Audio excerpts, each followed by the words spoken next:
Hi folks, welcome back to the channel. Thank you very much for joining me once again. You are always most welcome. Well, it's time for the first ICM kit review of 2026. So I'm looking forward to this. It's a variation of their Do.217 bomber, the K2, but with the Fritz gliding bombs, the Fritz X gliding bombs. These are really intended as an anti-ship missile, so quite frightening. A really big gliding bomb. Sadly not that different to what's being used today in some respects, but anyway, we'll get into that. So it's 48 scale, kit number 48275. It says on the side, special version of the Do.217K-2 bomber as a carrier of the Fritz X guided bombs. Guided? Were they guided? I didn't know that. It tells more inside. Accurate reproduction of the series of bomber geometry with the expanded wingspan. Give them a bit more lift, of course. Includes 2 Fritz X bombs and their racks. Colour schemes and decals for 3 marking variants. And we have 233 parts inside. Now on the side you can see the colour marking options. We've got the KG100 in the summer of 1943 here. Over here we've got the KG100 in the summer of autumn, big one. Autumn of 43, although that one looks like it's doing night ops, doesn't it? That one's not doing night ops. And then Jopes Major Jopes aircraft, I beg your pardon. Major Jopes aircraft in the autumn of 1943. So let us have a look at this then. Brand new from ICM. I have to confess I've had this for a couple of weeks because it arrived unfortunately just as I was going on my little break. So sorry about that. So I've sort of been holding on to it. Holding it in stock, so to speak. Holding it back. Strangely, this particular one has arrived. The ones in this box, I think it's down to the cold weather that we had at New Year when it was coming across. Because the tape seems to have failed. You'll notice I only did about 2 cuts. And the tape's failed on the rest of the box. Which has never happened before, so I think it's a sign of just how cold it was. You can see the tape's still not cut there. It's just it's double taped actually. That's interesting. Why has it got 2 lots of tape on it? That's unusual. This one. No, strange, that one hasn't. Got the impression somebody at the ICM end on this particular occasion may not have quite got the taping quite right. Anyway, let's have a look at what we got. So, yes, a big old box of plastic, 1 bag of sprues and a second bag of sprues. Now, of course, we have seen the aircraft before, but not in this variant, so I may not actually go into the entire review with the full instructions. I think we'll really concentrate on the glide bombs because that's what is unique on this particular one. Just excuse me a second while I just get a slurp of coffee.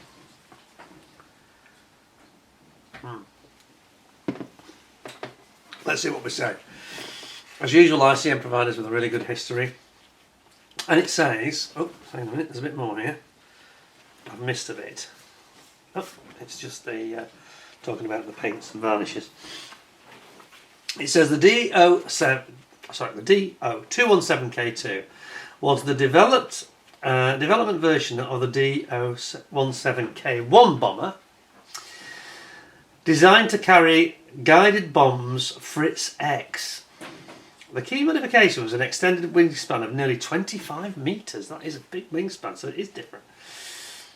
Necessary to handle the increased combat load, as a single bomb weighed 1.5 tons.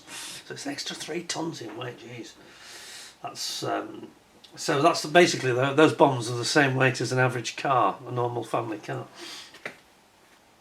Well, maybe today with SUVs they're even more than that. But anyway, think of a more conventional car, you know, like a Ford Focus or something like that. To preserve flight range, an additional 1160 litre fuel tank was installed on the forward bomb bay. 2 special racks for the Fritz X bombs were mounted under the wings between the fuselage and the engines. The German company Ruhrstahl AG provided the bomb, designed by engineer Max Kramer It was an armour-piercing glide bomb. See, glide bomb, not guided bomb. I'm sure there's a misunderstanding here. Glide bomb for attacking armoured naval targets with flight control from the aircraft via radio control waves. Okay, so it's both. It's a glide bomb and a guided bomb at the same time. Glide bomb as in it's not powered.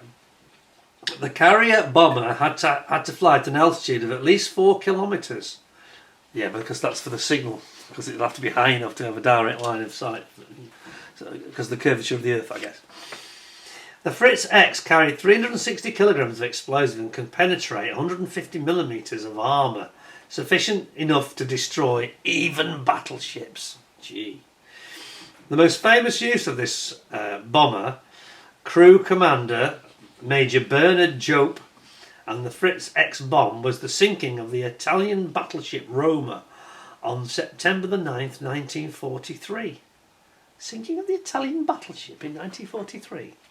Am I missing something here? Weren't they allies? Clearly I don't have the knowledge about this engagement. Okay, I'm sure somebody will be shouting up now. Is that one of the ones that the allies had captured or something? I suspect it was. So you've got two BMW 801D engines with 1700 horsepower each, and you've got a couple of 7.92mm machine guns, two 13mm machine guns, and two of the Fritz X bombs. Sounds very impressive. Now we've got some markings here, and I just want to draw attention to these because once again we have got very sensible approach from ICM. Especially to the controversial tail insignia, which, as usual, they've just used common sense and kept it simple and not going to offend anybody. If you wish to make it into that particular symbol, that is a matter for you alone, as Robert Hardy would say in Sherlock Holmes. And then you get your typical German crosses as well, and the usual standard of ICM markings. Now, I did recently... just remembered actually, I did recently ask ICM about their decals because some of them have had people asking the question about whether they are in fact made by Eduard. And I asked the question directly, but I don't think they answered my question. They answered some other things I asked them, but they didn't answer that. It's a bit telling back. Perhaps I need to press them on that. The reason I mention it is there's just a little bit of overlap on the carrier film. I'm not convinced it is Eduard because I don't. Or is it? Could be wondering now. There is a bit of overlap on those insignias and on some of the others as well. So it could be Eduard. Could be. Doesn't actually say, but. Anyway, whatever you do, just forget about it. If it is Eduard, just don't go peeling off this top film, just ignore that. Just treat them as normal decals. Make sure you get a good clear coat on top, you should be fine. Right, so, let's have a look at this, because we have got a couple of things. Well, some fairly major changes, actually. So we've got a bespoke, I'm pretty sure we've got bespoke wings, well, it's obvious because they're much bigger, aren't they? We've got, there's obviously an option on the fuselage as well. So you've got one fuselage set you're not going to use. This wing set is obviously very bespoke, as is this one here, to this kit. And then again, you've got the nacelles are different as well, so there's quite a lot of differences. Oh, there's a lot of differences. Look at all these items you're not going to use, like the props, some of the clear parts, some of the canopy, some of the ailerons, because they'll be longer. And here's your alternative fuselage. So I think we are going to have perhaps a bit closer look at this than I originally thought, but I'm not going to go into too much detail because it builds up the same as the previous model. So I'll flick across to the important bits really. So I think it's got a slightly longer fuselage and it's got longer wings to cope with the extra weight. It's like it's stretched. Oh yeah, and it's got these. Yeah, it's definitely got. Yeah, it does look longer, doesn't it? It's definitely got a different wing, that's for sure. And the wing's proportions are much different, they're much longer. So we'll have a look at those in a second. Yeah, it just makes it look a slightly different aircraft, doesn't it? A much longer wing, like a glider almost. When you see it like that without the engines on. It's got glider-like proportions, really. And then we've got the engine build up on the nacelles, which are different again, a bit longer again. I think that's for aerodynamic reasons. And then you're going to build up all the parts that you found in more common. And then we get into our Fritz X glide bombs. Let's take a look at these. Yeah, so you've got these, it has this like fin and like a tail section, almost like a box section at the back. And then you have two of these that are going to attach onto these great big pylons which you are putting underneath. Sorry, I missed that. There they are, the pylons are fitted there same time as you put your nacelles into your engines. So you're going to put those big glide bombs underneath, and then in many other respects it's very similar to the standard aircraft. Quite a lot of masks. Ooh, 49 masks. I think we need a mask set, don't we, for that. Camouflage pattern. What does that tell us really? Not sure what the benefit of that is. Camouflage pattern. It's not a mask for the camo pattern, though, is it? That's a little bit odd. Not sure how helpful that is. It's quite a helpful guide for applying your masks once you've cut them out. You really need a mask set when you've got this many, though. You spend a day just producing the masks, wouldn't you? But yeah, it looks very impressive. You see those glide bombs underneath the wing. Look at that. That's pretty cool. So in terms of where they are, sorry, I didn't go into that. It's Marseille Istres, summer of 1943, or Marseille Istres in the autumn, or same place, Marseille Istres. So it's basically on the Mediterranean coast. They're trying to take out Allied shipping, is what the idea was here, coming through from the Straits of Gibraltar, I guess. Interesting. Right, I'm going to put that on one side. So I probably will take a slightly closer look at the plastic than I intended to originally. I say quite a lot of the aircraft, the engines and things we've kind of seen before. We need to look at these wings and the fuselage and the glide bombs. So we don't use the sprue A fuselage, that's the one we don't use. Bear with me 1 second. I'll just organise myself over here. And we'll get cracking. Right. So,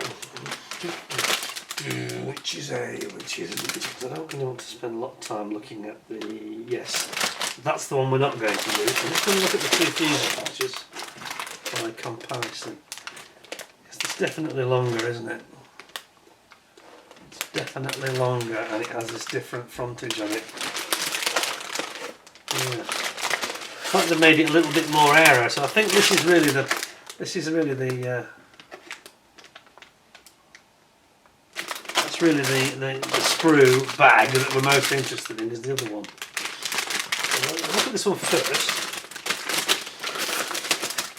It's amazing the way that ICM keep coming up with these new ideas, isn't it? What's it? A very interesting aircraft.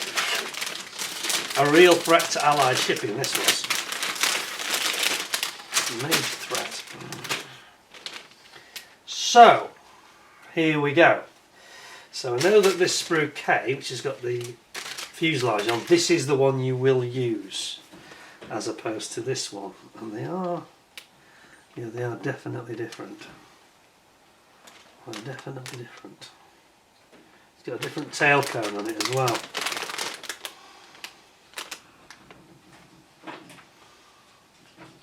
Yeah, so it's all about aerodynamics. So instead of having the sort of chin gondola area, it starts a little bit more forward, basically, on this version. So and then you've got your tail. So let's just zoom in on this and see some more fine ICM quality. There we go.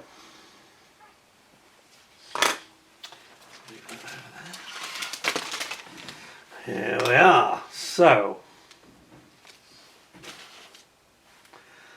Yep, so this is different because the chin comes down and starts a little bit earlier into this gondola area. Quite good detail on the interior, things like the radio gear here.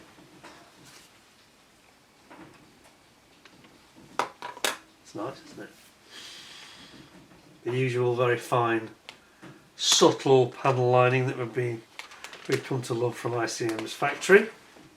Here's the different tail cones. There's actually two different options. One slightly longer than the other, you can tell. So there are a couple of versions. I think it's this longer one that you'll use on this version. And then over on this side, on the opposite, I'm looking from the back forward.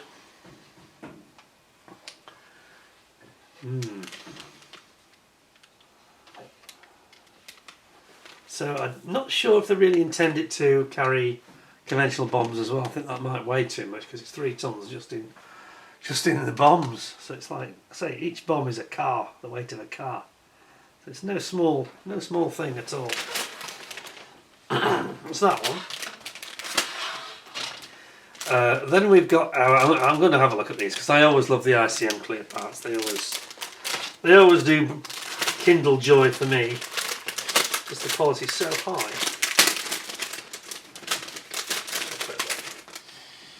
And sure enough, here we go again. Oh, slight scuff on that actually.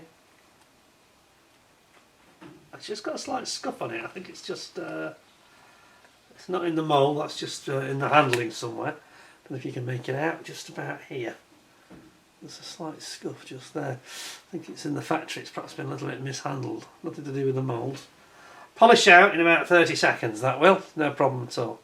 And other than that, absolutely stunning front glass house. Look at it. Amazing. Then we've got the top glass house, which again, industry leading. Now remember what I said recently on that Yuma American AV8B Harrier about the thickness not being very in scale. See what I mean? Here we've got, it was really thick, I've got to say. It was like 4mm thick, the canopy, and it was very distorted as a result. Now ICM's is about 1.5 mils thick, under 2 mils. That's about half the thickness, that, or less, than what we saw on that Harrier, which was definitely not to scale. That's beautiful. Beautiful. This is why I say I think they're the market leader on clear parts now. They do some absolutely stellar work on these kits. They really do.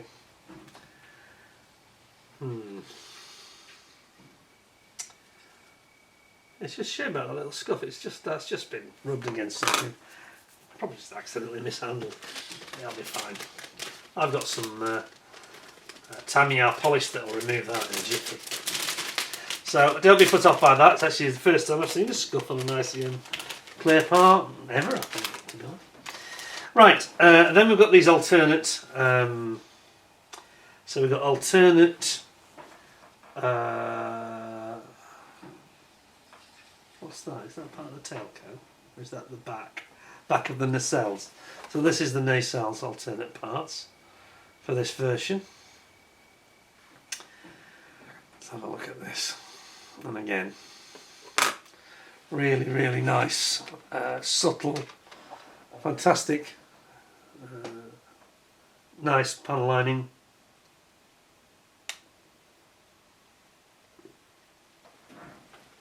No sink marks, no warpage, nothing like that. And then we have the sprue here that's got the Fritz glide bomb. Here it is, the Fritz X glide bomb, and this has been done really nicely. Check this out. That's superb. Yeah, it has this sort of like a box section at the back. Just to, this is where the radio control alters the configuration of the tail fins.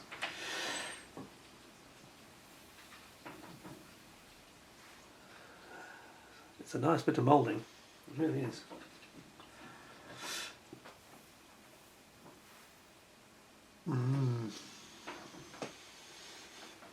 There's 2 sprues of that, identical, double sprue. Then we get the, this is the upper wing, lower wing, I think. No, it's not. Sorry, upper central wing section, the centre of the fuselage here. And then obviously this is the upper centre inboard section of the wing. It's a big meaty wing, isn't it? But look at the actual wings themselves. I'm going to have to zoom back to get it in. Look at that, it's huge. Big old wing, that. So bear in mind that's like full length underneath. You've got some, looks like the fuel tanks here. And then you've got, these are the lengthened ailerons because of the longer wing. You can see the aileron sections there, can't you? They're huge. Massive. They look really cool. So obviously on the other side, on the top side, this looks a little bit more conventional, but you've got to remember that in between here, that huge central section we've just looked at actually fits in the middle. So it is massive, isn't it, the wing? So in other words, it goes like, just zoom this back. In other words, it goes basically like that, with that wing on the end. So that gives you an idea. There, that gives you an idea of the wing size. Jolly large, isn't it? It's an absolute beast. I'll just drop my clear parts, so just bear with me 1 second. I definitely don't want to put a foot on those. There we go. Yeah, so this is what I was saying about it looking a bit like a glider. It's a huge old wingspan.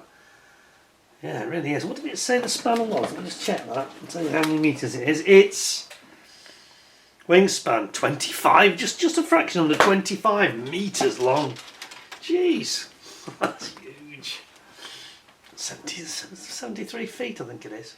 73 foot wingspan. Which for the type of aircraft it is pretty impressive. And again, it's flawless. It's got these beautiful subtle panel lines. There's no flash, there's no warpage, there's no sink marks. Gorgeous.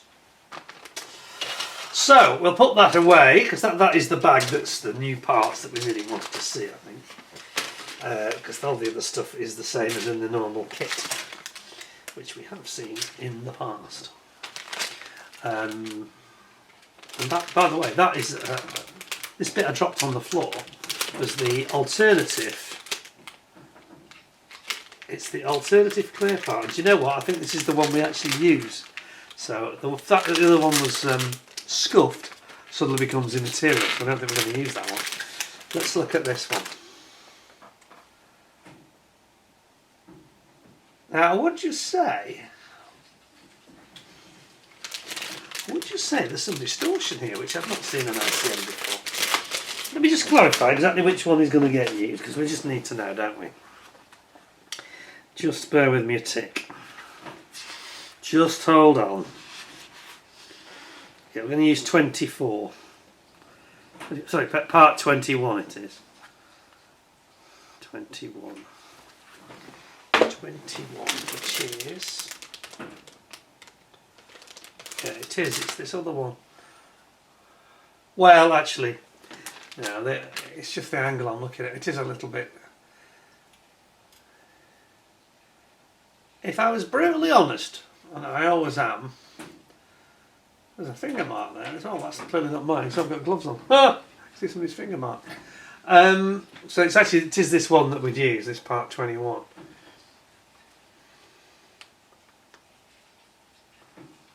It isn't quite up to their usual high standard of lacking in distortion, and it is a little this new optional part you need. It is a bit more distorted, actually. It is a bit more distorted, as is this, than they normally are. Nothing like the Marauder, you know, or some of those other kits we've seen. And it's not brand new tool, obviously, this, but it's still from the last 12-18 months. So I just say that there is definitely a bit of distortion there that I've not really seen before, especially on this lower part. I don't think I'm going to be able to show you this properly on camera. You might have to just take my word for it, but this is the actual glass house of the nose you're going to use, and it does just have a little bit of distortion. Don't know if I can show it to you on camera effectively or not. I don't know how effective it's going to be. It's just, yeah, there, it's particularly, it's not so bad as you go toward the top. Get to about here. It's a bit distorting. I'm not sure how well that's coming out, but the eye is picking it up for sure. Nothing that would trouble you, I don't think, and it's still got the beautiful thin scale-like appearance, but just not quite as good as some of the other recent ones that we've seen from them. The Hamden, for example, you know, as well as the Marauder. So maybe just lose a quarter of a point there. It looks like the young man who's famously polishes the tool for them might not have got to work on this particular one. I don't know. I was nervous about talking about the staff because one never knows, you know, how many staff, especially male staff, are left, you know. I don't know. But it wouldn't put me off the kit. And because it's in a downward facing position, it's not something you're really going to notice either. The stronger part of the part is the upper part that you will see, so I wouldn't be too disturbed about it. Just not quite as good as the Hamden and Marauder, I don't think, on the clear. Is it going to go in for us? Yes, it is. Yeah. But yeah, I like those. Certainly some mighty impressive. Yeah, the other one's got the standard Dornier parts in it, so we will give that a miss, I think.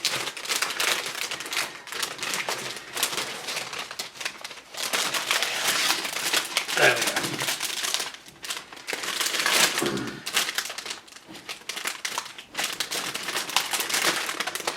Yeah, that one we don't really need to see because I think we've seen it all before, really. It's got the standard ailerons and all that stuff, and then the engines, which we have to see. So I won't dwell on that and spend too much time on it. There we go. So it's a very, very nice kit indeed. Just loses a fraction on that clear part because we expect so much now because of ICM's brilliance, quite frankly. And it doesn't seem to be quite as good as normal. Not something that would put you off the model at all. Just not quite at the ultimate, you know, mouth-watering end of perfection. But those glide bombs are lovely. Don't let me be negative. The glide bombs are brilliant. Those, you know, the fuselage and the wings look superb. It's going to be quite a big model, that, isn't it? Bigger than, well, as big as that box, pretty much. Maybe slightly bigger actually, because it's got the central section. So it's a very hefty kit, you know. So I'm going to give that, on balance, I think I'm going to give it 9.25 out of 10. It's not as bad as a 9, and it's not quite good enough to be 9.5. I think it's kind of for 9.25. I think that's fair. What do you think? But I tell you what, it's got some desirability with these glide bombs. I think that those are really cool. And it's a really big model with a kit that's got a lot of presence about it. So retailing around about the £55–60 mark. £60 I think is about the going rate for this one. Prices vary, of course, as you know. I'm going to give it 9.25 out of 10. Well done, ICM. Thank you very much to them for sending me the kit to review. Hope you think that was fair. Sometimes it is difficult with things like clear parts to actually show you on camera. It doesn't always come across quite exactly as you would see it if you were sitting here under these clear bright lights. If there is a fault, I will see it. You know, if there's any flaw like that, it will be obvious. And it's not like, you know, we had problems with the Mini Arts Thunderbolt and the Armour Hurricane. It's not as bad as those. It's just not quite as flaw-free and distortion-free as it normally is. But I say, luckily, the worst bits are sort of there underneath, and you're not really going to notice it the same because you're going to be looking down on it most of the time. So I think it's fine. It's fine. I hope you thought that was interesting. Quite a nice model, great value for money, and of course by buying the kits from people like ICM, you're helping not only you're helping the company, but you're helping their economy as well in very difficult times. So I would urge you, something about that, it's very aero, isn't it? It's like a banana almost. It's really designed to cut through the air, this aircraft. Quite attractive, really. Thumbs up from me. 9.25 out of 10. Hope you thought that I was worth a 10 out of 10 with a like. Please give us a like because it does help the channel. There'll be more coming from ICM in the not too distant future. We're going to have another episode of a bit of an Apocalypse Now Vietnam vibe coming through. Just you wait and see. Just in about 10 to 14 days we'll have that. So plenty to look forward to. Until next time then, hope you enjoyed the show, thought it was interesting. Thank you very much for watching, and until we meet again, take care of yourselves, stay well, stay safe. Thanks for your time, and until next time, happy modelling, thanks a lot, and bye for now.